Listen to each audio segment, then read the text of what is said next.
I'm Miguel. I'm joined by Alexis, Chris, and Richard, and this is our final report for analysis and redesign of a bread slicer. A bread slicer is a mechanism that is connected to either motor or hand crank in order to easily and efficiently slice loaves into equal slices. We saw that there were two customer groups for this product, the primary being small to large bakeries, grocery stores, and markets that sell a number of different breads on a daily basis, and the smaller size group of customers would be homes or multifamily homes who are slicing just smaller amounts of bread on a daily basis. Here you see an exploded view of our bread slicer in a CAD model. The main components being the pulley subassembly and the cutting subassembly, held together by the side panels, a back ramp where the bread is inserted, a top ramp, a bottom ramp, a collection plate where the bread is collected at the end, a top plate, a top ramp support, and finally a bottom ramp support. Here's a full view of our CAD model of the bread slicer. We started on creating a fast diagram for our bread slicer with the task function being slice bread and our sub-functions of hold bread and obtain slices. We created a function component mapping matrix to determine our most important parts, which are our pulley subassembly and cutting subassembly. We then determined the functions that were different based on each customer group, which are reduced time and increased speed. We also determined the different parts that were different across customer groups, which are the motor and top ramp. We created two different assembly sequences and ultimately determined the first assembly sequence on the left to be the most effective. This is our bill of materials. We added our assembly cost, processing cost, and tooling costs. We also changed the number of fasteners and added our top ramp support and bottom ramp support. For our rough cost estimation, we found a similar product and took 60% of that cost to obtain our cost estimate. From the quad chart, we determined the primary components with high functional importance and manufacturing costs to be the pulley assembly and the motor components. We redesigned the design sequence based on the different product families, so the assembly sequence is the same until assembly step 7. Before we redesigned our assembly, we determined the time and efficiency it would take. We determined it would take 716 seconds and with an efficiency of 0.837%. Based on this, we then determined that it would be most effective to redesign our top ramp and our sides for manual assembly. For the manual assembly for the side panel, we added in a built-in top ramp support. This lets us remove multiple different screws, as well as the bottom left part of the side, remove the side panel window, removing an acrylic part, as well as 5 different screws. We also added a new insert for the pulley subassembly. For the redesign of the top ramp, we added built-in guides to make it a single piece. This led to a reduction of screws. We also removed the top ramp supports. We then reevaluated our assembly time and efficiency after the redesign. The side panel's assembly time did not change, but our top ramp assembly time did go down. Our main difference comes in the reduction of screws, which is 26. As you can see from the table, we lowered our assembly time from 716 seconds to 424 seconds. And we also almost doubled our efficiency from 0.84% to 1.41%. For the redesign for automated assembly and the pulley subassembly, we added built-in supports in the main shaft. This allowed the removal of the support rods and multiple different pieces and screws.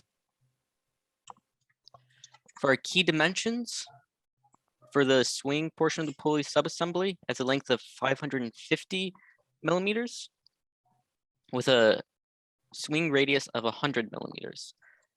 The top ramp has a length of 530 millimeters, a width of 586 millimeters, and a height of 70 millimeters.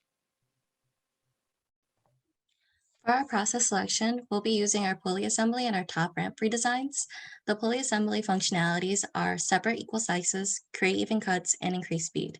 If the pulley does not work, the device will not slice bread, so the swing is the most critical part.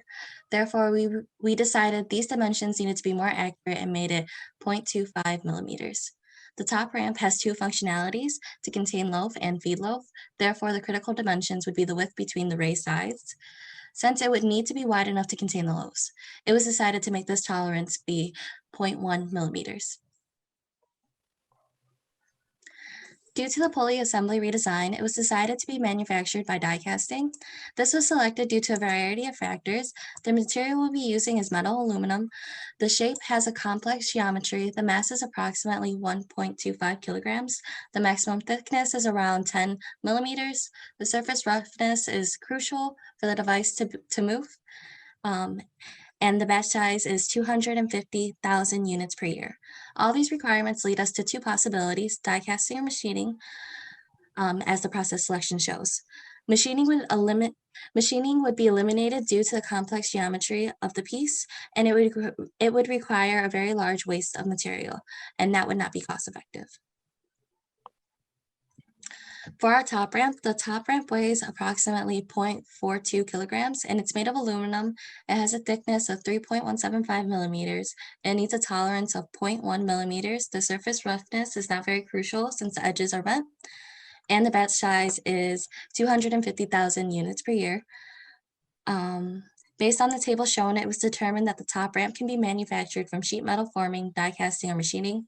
Due to its simple geometry, it was decided to make its sheet metal forming because it could be more cost effective. Die casting would require mold for something that can be done easier way, and machining would require the removal of a lot of material, which is not very cost effective. To redesign for manufacturing, for the top ramp on the right, we straightened the guide for easier bending.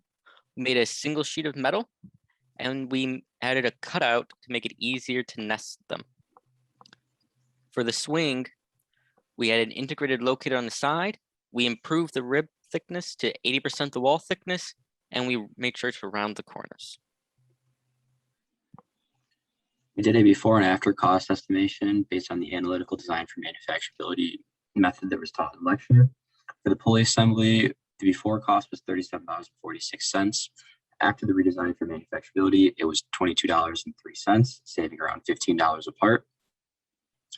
For the top ramp, we also did the same analytical method. Before the cost was $24.64, and after the cost was $8.35. We also did a 3D hubs estimation for the before and after. The before estimation was not possible due to multiple pieces that had to be screwed together. Afterwards, we then estimated on hubs. It's a very rough estimation due to hubs that only give us a cost up to $10 per unit. So we expect our cost to be lower, more towards that $8.35 mark.